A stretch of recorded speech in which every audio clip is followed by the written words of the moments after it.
Do you have free time? Well, let's see if we can fix that. Judgmental. Free time. Man, a few days ago, a friend of mine called me and said, "Hey, Judge, do you have some free time? I want to talk to you about a business venture." Well, we all know how it goes when someone says business venture, but doesn't tell you what the business venture is. But aside from that, he made me think about the question of free time. When do I have free time? Well, the obvious answer I'm going to tell you is I don't have free time. The key word in that is free. And I learned that a few years back when I had my first true experience of entrepreneurship when I was on my own, no 9 to 5. I was working for myself, my first first company that I was running that didn't require me to, I wasn't working anywhere else but for myself. And doing that allowed me to find out exactly how much I realized I was worth per hour. It wasn't a lot at that time from a business standpoint, from a self-employed standpoint, but my calculations gave me an average number of about $100 an hour that I felt like I was worth. Now, having that number in my head made it much easier for me to figure out what my time value was.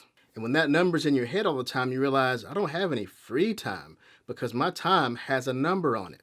That's a key point. If you can find out what your value is, what you think your time is, and put a number on it, put that number in your head so that anybody who tries to interfere or steal that time or waste that time, you know exactly how much time they are wasting.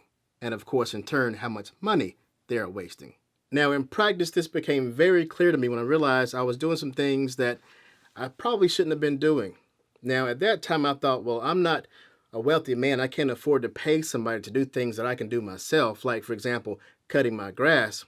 But then I realized, okay, I'm working for myself any given day or Saturday afternoon or Saturday, and I may be cutting my own grass. Now, cutting my grass, the time required, about an hour of getting the lawnmower ready, about an hour or two of cutting, another hour perhaps of hedging, and then another hour of showering and cleaning up to do the next thing, even just to go back to work for myself.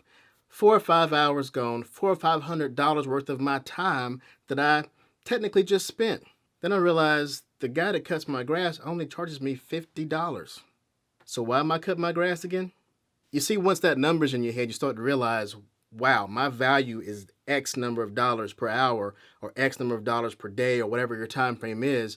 And you start to whittle away at those things that you don't have to do. And you'll find, it may be a struggle, but you'll find over time that your time that you're using to create those money generating things, those high value things will grow and grow and grow. And you'll more easily be able to afford those things to pay someone else to do that you thought you should have done yourself. Now, I admit, this may seem a little difficult to do starting out with a new business, but I promise you, if you can find that number to put in your head, you will gradually find ways to offset the things that you should not do so you can focus on the things that only you can do and that bring you value. And in the end, generate you more money and more success. So yeah, no such thing as free time. I don't have free time. You don't have free time. It's your time. It's valuable, and I would suggest not letting anybody steal it from you or waste it. This is Judgmental, just looking out, sharing some thoughts. That's why they're so judgmental. Hey, I hope you follow me on Instagram at SoJudgeMental and also DJ Judgmental. If you're on YouTube, hit the subscribe button. If you're not, please go there, youtube.com/judgemedia. Love you. I'm out. Judgmental.